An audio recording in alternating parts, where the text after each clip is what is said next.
No more species extinction.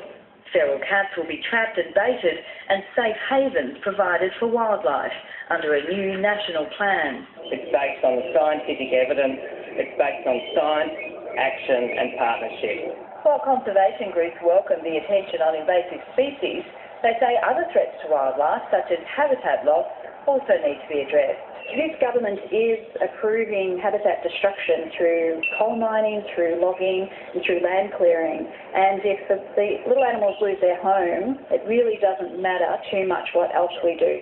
Australia has lost more than 50 animal species since white settlement and has the highest mammal extinction rate in the world. Extinction isn't something that happens overnight.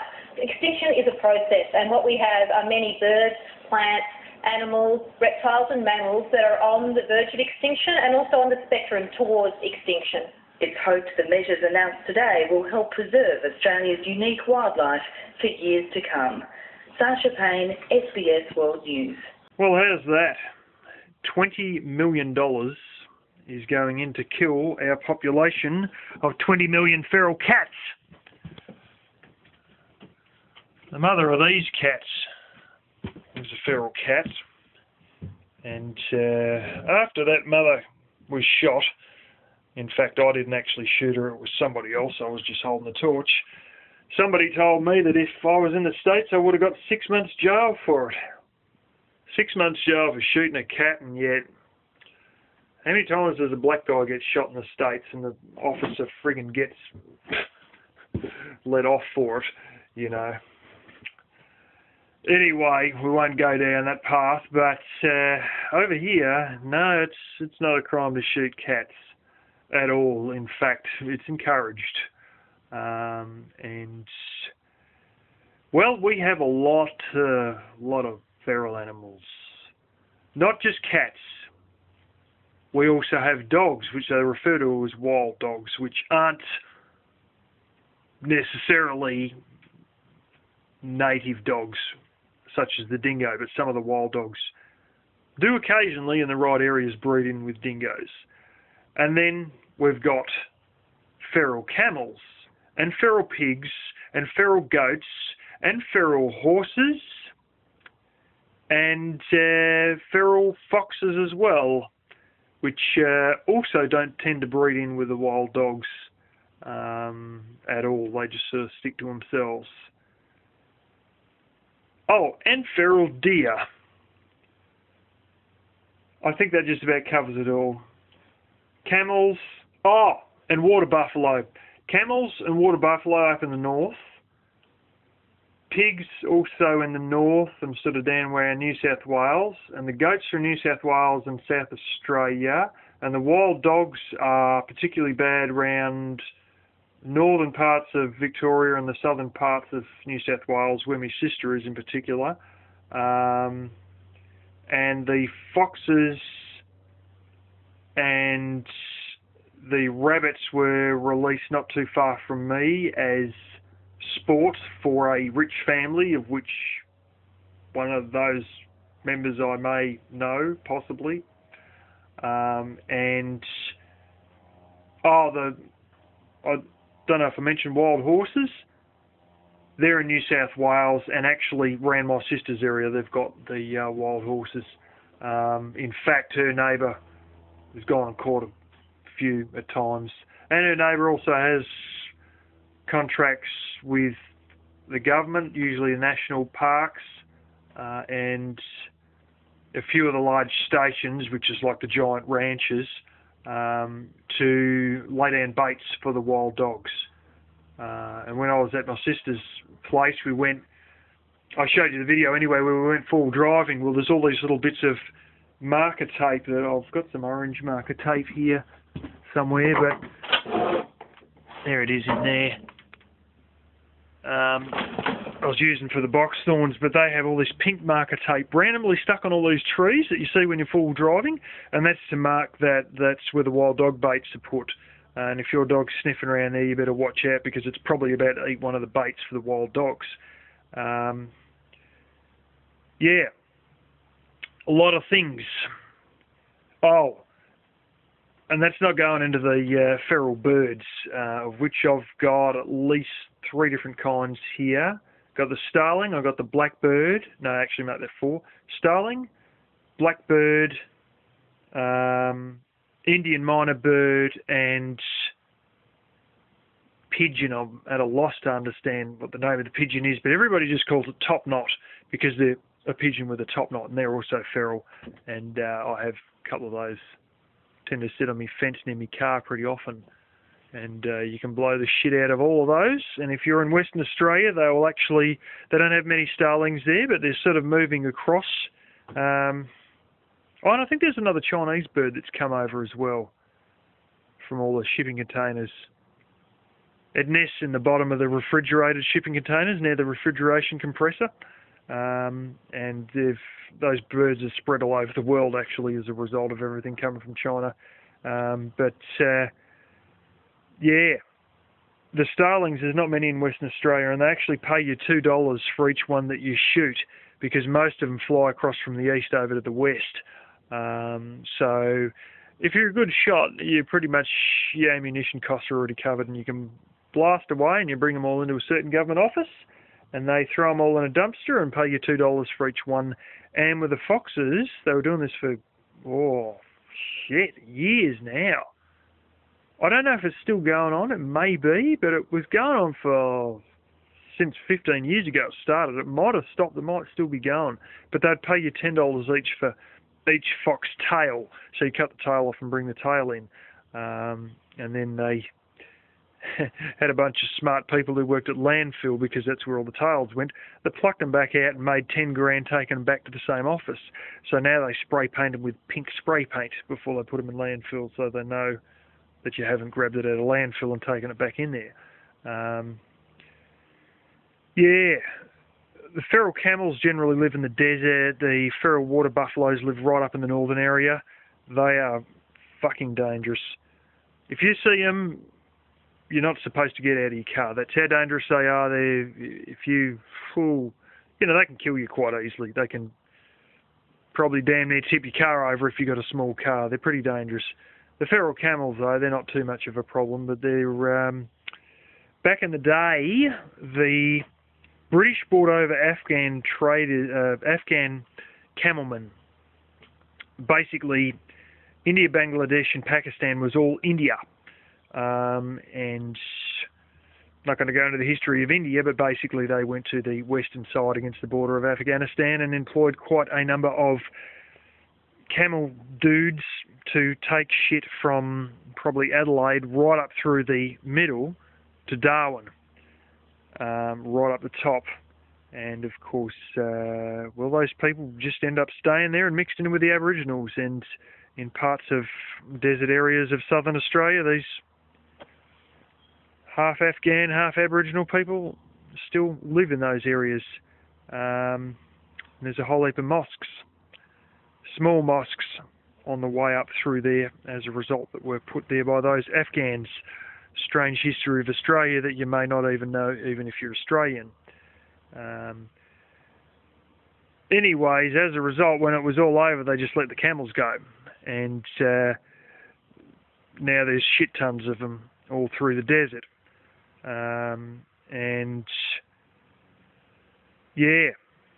They had a big...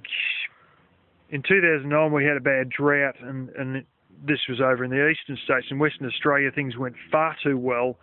The camels overbred in the desert areas, and they went on a big shooting spree of them. And that was a government thing to knock them all off, because they got to the point where the camels were just about starving themselves out and stripping out all the desert flowers and being a bit too hard on the handful of desert plants that do exist. So they bumped off a whole stack of them.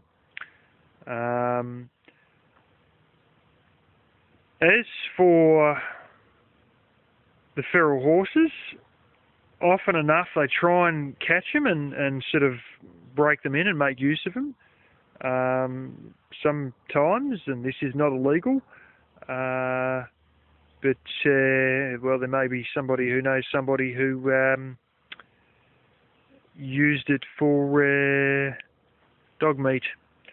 it's actually legal in this country to butcher horse for the purposes of human consumption. It's been passed, at least in this state, I don't know about the other states, due to Germans and in fact also Hungarians and other Europeans who had to eat them after World War I and World War II when food was a bit hard up, and you can actually buy horse meat here. And yes, former Chinese boss's vineyard manager, he used to have some occasionally, and he reckons it's pretty good stuff. But a lot of these brumbies, some people sell them, and a lot of people just don't worry about them. As for the pigs, people go shooting the pigs, and it's like I work with who used to go actually up into the northern areas. They're in more the hotter areas of the country, the feral pigs, and they're fucking huge, big black things. Yeah. As for the feral goats, I have actually seen those myself out between the northern part of the state and Mildura, which is a big grape growing area, on a river. It was almost a flaming desert if it wouldn't be for that river. And then north of there, which is pretty much desert, right through to Broken Hill. We went through to Broken Hill, which is a big, mining place that founded one of the biggest miners that we have and one of the wealthiest miners outside of gold miners. And in Broken Hill they mine lead, zinc, silver and iron ore. Anyway, that's beside the point. On our trip up there we saw some of these feral goats, and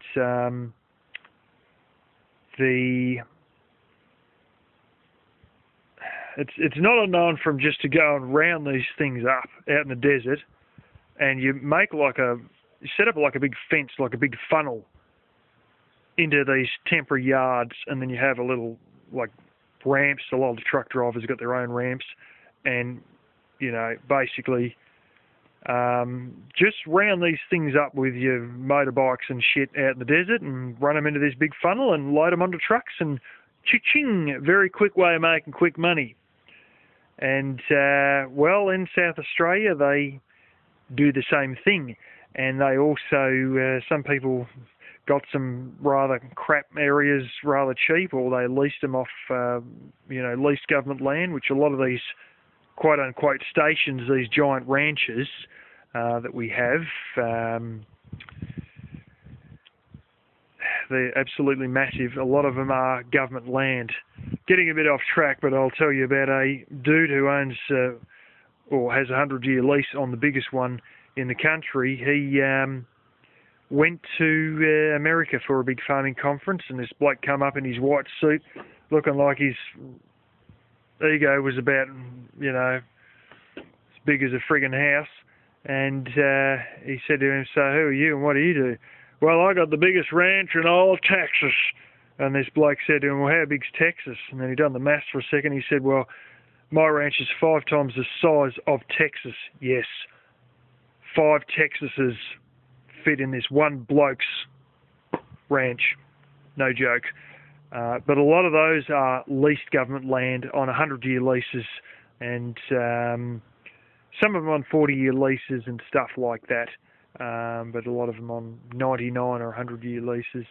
And yeah, out in some of those areas it's bordering towards, private land going to government leased land. They farm goats out there, and some of those people just decided, well, we've got enough feral goats, what we should do is just whack a fence around them and then call it a farm. And that's pretty much what they've done. And some of them go and mix them 50-50 with domestic goats because they sort of reckon they grow faster or whatever, and others, the feral goats are a lot hardier. They're a lot less susceptible to disease. And, different people have, got different opinions about if domesticated ones are better than feral ones, or if a mix is best, or what they want to do. And some people literally put a fence down the middle of their farm and have all the feral ones in one half of the property and the domesticated ones in the other half. But yeah, there's a lot of those in South Australia, as well as New South Wales and the desert regions in New South Wales. Deer. They're in New South Wales, Victoria. I know that for a fact. I think they might be South Australia as well. They're in a number of different places, but I never realised this until I was working at the radiator manufacturers, when a guy who done deer hunting told me about it. We have about 5 different varieties of deer here, and I've never bloody seen any except from twice I've seen them near us, but then at those times it's only been, it was 2 one time and half a dozen another time. Both times in forested areas, not too far from me. But in what they call the high country, which is your higher altitude regions of this state, they have deer there, feral deer there. And in fact, some of them actually get onto a freeway near the capital in one incident. And they have sambar deer. Don't know if you know anything about sambar deer, but they're frickin' huge. I've seen photos of ones that have been hunted, and they're the size of ponies. They're probably a bit bigger than some of the Shetland ponies I've seen. I could not believe it. They are massive. But for some reason, all the other states realise the feral deer, and you can blow the shit out of as many as you want. And our state is stuck in the past or something. I don't know. The Greens Party actually wants us to shoot more. First of all, they blame the 300 cows that are up in the high country on that people, have permits to put these cows in these government-owned parks. Those 300 cows are wrecking everything, and this is what's wrecking all the vegetation. And they turn a blind eye to the 5,000 plus feral deer in the same area that are about the size of a Shetland pony. And that's the Greens Party for you. But one thing the Greens Party did get right is they want open slather on these deer. The deer. They want the feral deer in this state to be treated as they are in other states. In other words, go out and shoot as many as you bloody want, and so long as you got the little easy to get permit. I don't think it's that easy to get. I think the permit's easy to get, but then you got to go through a accuracy test. I don't know if that still applies, but it's quite a few people in other states can go gangbusters on them, so long as they've got this particular permit, which I think only costs about $40 to shoot on government land. I'm not too familiar with how it all works out with that.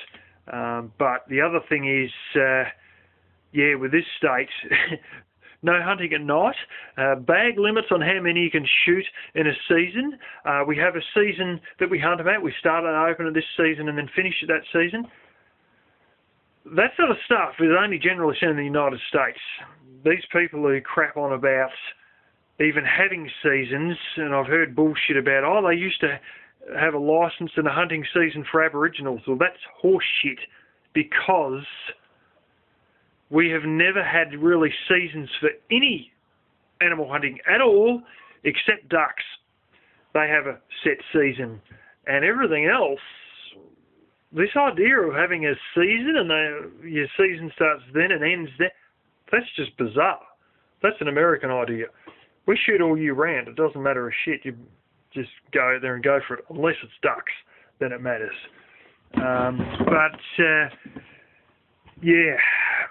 So we've got feral deer, but our state's a bit weird on them. Anyway, moving on. There's the other one.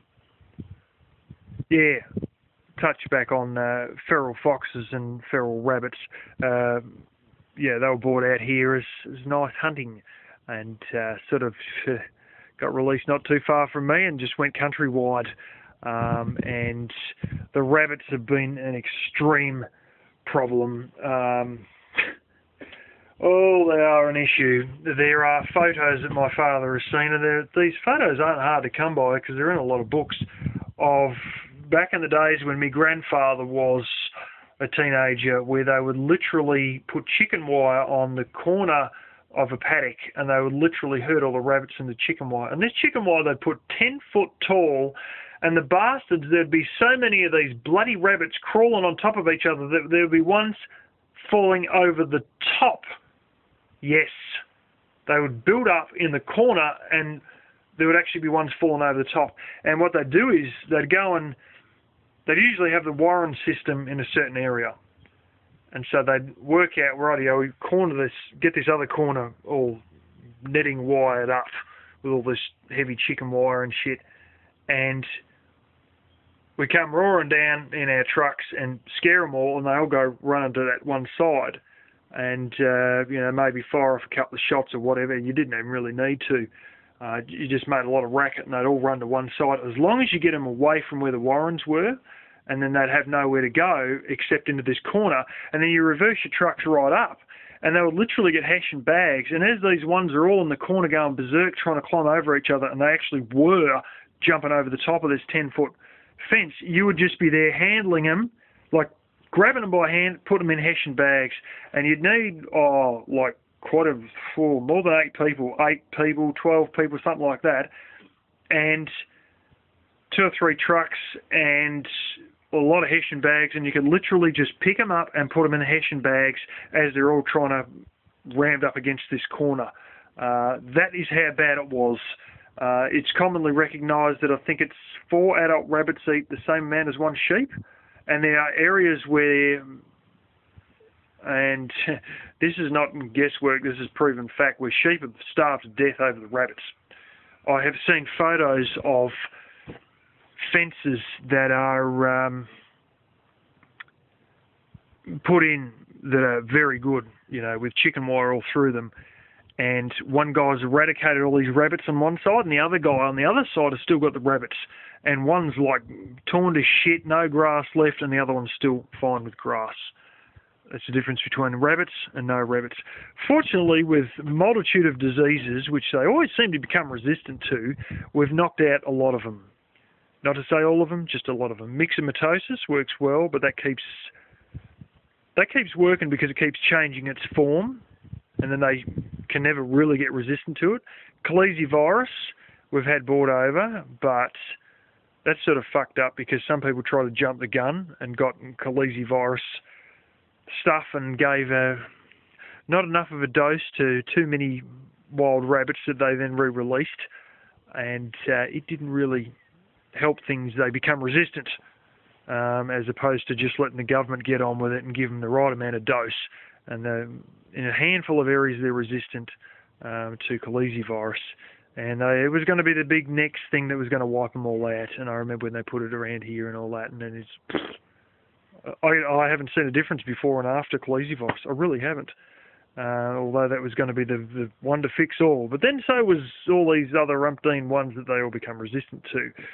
Real issue. Anyway, we've got Terminator and Tabby Cat who do a pretty good job of doing their part in regards to all that.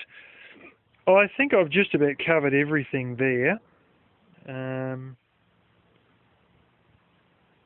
Yeah, as I said, not a great deal of info on the camels or the water buffalo or the horses there, although they're up around my sister's way, but fair heap of info on all the other things there.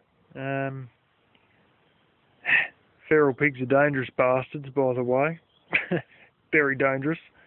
Not something you want to fucking piss with. The guy who I used to work with who used to shoot them used to say, you've got to sort of keep one eye on them all the time. And up in the regions where you shoot them, it's that hot that you can only sort of shoot in the morning and the afternoon. And you've got to pretty much stay in shade during the day. But he said you can walk past them then and they just couldn't be bothered to get you. But he said you've got to watch them, because if they do, you've got to have that gun loaded and cocked and ready to go. And all you got to do is just have to flick the safety off, and you got to shoot straight, because if they come for you, freaking hell. It's on for young and old. Oh, yeah. Remember a bit more. Pig dogs. They have dogs that generally, they go hunting with dogs when they go hunting for pigs. Hunting with dogs that are trained to hunt the pigs when they go trying to get the pigs. And although, unlike England and America, where you can get body armour without a problem, we here can't get body armour. Stupid. But they do make Kevlar body armour for your dog when it goes hunting, and apparently they generally go for the ears and the testicles. And so to make it a bit harder, people go and cut the ears off the sows, which don't have any testicles. And another thing I should note, some of these people who enjoy pig hunting but don't want to drive so far have got little baby piglets and brought them down and chucked them in the bloody forest within about an hour and a half's drive from an hour or so from where I am. Probably an hour from where I am, they've gone and chucked all these little piglets in the forest, and my uncle was up there riding motorbikes and he saw them and didn't really realise, and then had the whole story explained to him that they don't want to have to travel so far to another state to hunt them, so now this dickheads have introduced them down here. Fan-bloody-tastic. But anyway, that's about all I can say about feral dogs and feral cats. Although a lot of people, might as well mention that people from the city, they get sick of the little Christmas present. They don't have enough money to afford to feed the cat, or they didn't really want the cat to begin with, so they say, oh, we can let it make a life for itself. So then they drop it out the front of my friggin' house. And it can make a life for itself, you know, like it's going to be a pioneer on the Oregon Trail or going west to California or something, and a lot of them starve to death. But those who have good hunting instincts become the mother of tiddlies like this. And but you know, this is the thing, all these city people don't want the cat or don't want the dog, and then they chuck them out in the bush and then they become ferals. And well, that's the story of ferals in this country. So many things that were just forgotten about and not wanted, and so we just leave them out there and whoosh, off they go. We don't have feral donkeys, unlike the United States. But feral cane toads, but they were an introduced species that was supposed to eat the cane beetle that just went berserk. And now you can't kill the tadpoles of them directly. So you can pick up the frogs, but the greenies don't like you squashing the tadpoles because that's not nice in Greenyville.